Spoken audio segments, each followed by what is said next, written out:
એક જ પ્રશ્ન છે.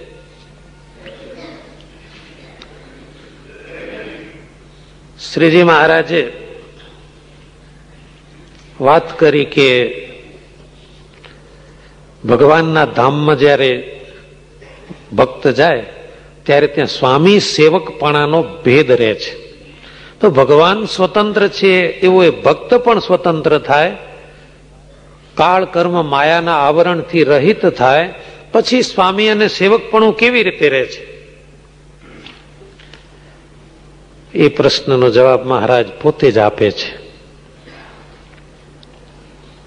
જીવ જ્યારે ભક્ત જ્યારે ભગવાનના ધામમાં જાય ત્યારે ભગવાનની સામે જુએ તો વિચાર કરે, ઓહો, ભગવાનને જેવા શક્તિમાન, જેવા પ્રતાપી, જેવા ઐશ્વર્યવાળા મેં જાણ્યા હતા, એટલું ઐશ્વર્ય, એટલી શક્તિ તો ભગવાને મને આપી છે.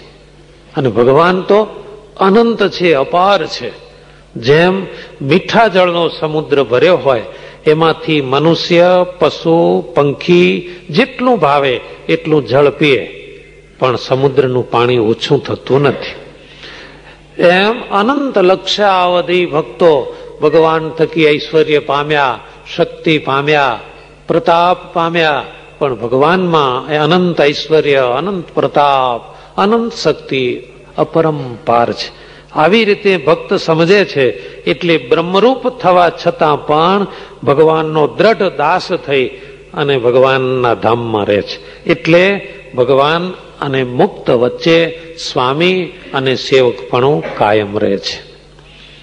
67ના આ વચનામૃતની સાથે જ ગઢડા મધ્ય પ્રકરણની અહીં સમાપ્તિ થાય છે. સ્વામિનારાયણ ભગવાન.